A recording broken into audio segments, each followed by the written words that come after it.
Alright, so we've talked about some fillers and how we use them, and again we'll talk about more in depth, and we want to show you guys how to use them on the wall. So nothing here is hard, nothing a tradesman does is too hard. You just got to remember that. We've just practiced it for years and we make it look easy. And you too can make it look good. You just got to bear with us, try a few things and get through it. So now you've filled and you've probably overfilled. That's my general problem with my apprentices. That's okay, we're now going to sand it off. So we've got a few different things here we can sand it with. These guys, this yellow sandpaper, it's fairly coarse. It's an 80, they're calling it medium. If you use that on your walls, you'll see big scratch marks in it. So we don't want to use that. We can get some of these sanding blocks, foam sanding blocks, really good. You can get offset cut ones to get in the corners of the walls. So they're really good. They've got a fine side, you can get a fine medium coarse. If you get a fine one, you only got a little patch, you can just buy one of these. Use the fine side. If it's still too coarse, find a bit of concrete somewhere that doesn't matter. Give it a little rub over the concrete, it'll wear it down a bit smoother. You've got to remember, the final coat is very easy to sand. So that's something you can get away with for a few dollars. If not, we get this sort of sandpaper. And you see this has been used, so it's ready to be thrown. I want to show you what happens. This is called an Alloy sandpaper and it's supposed to not clog up. You can see here we've sanded over a wall with some oil or fat on it and it's clogged up the grain in the sandpaper. You can scratch it off a bit.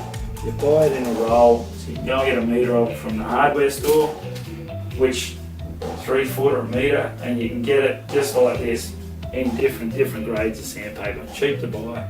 Buy a hand sand like this, you screw them on, easy enough to do, and you can sand the wall nice and flat. So the bigger the surface, flat surface, the better and the more flat you'll get your patch. So yeah, the bigger the surface, the flatter you'll get your patch. So if you're doing it by hand, you've got to watch that your fingers don't do little gouges into the wall. And you'll see that. You won't see it in your undercoat, you will see if you put any gloss on the wall.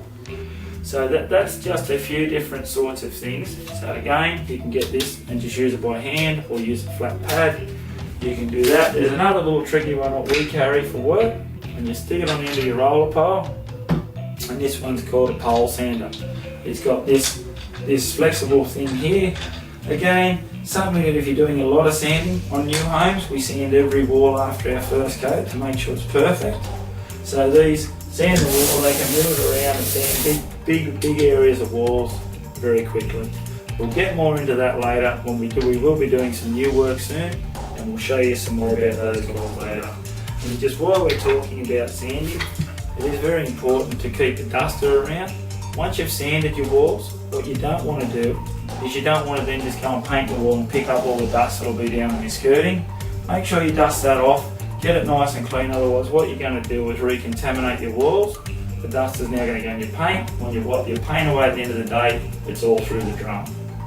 Okay, so that's just something that is very important. You've gone to all that trouble and now you don't want to have trouble. One more little trick I'm just going to throw in the sanding, because we've just talked about, this is one of my favourite new little gizmos. We've just talked about contaminating your paint, so it's a great time just to throw this in as a little tip. This is just a vegetable strainer. Get it from the local supermarket, but I think I got 2 of them for $5.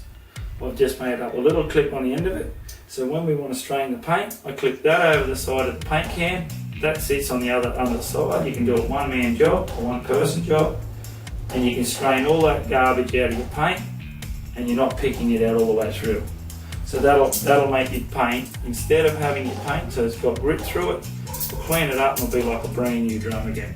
Just little things like this really help out, and it saves your job going to all the trouble to sand your walls and everything else, saves you wrecking at the last moment.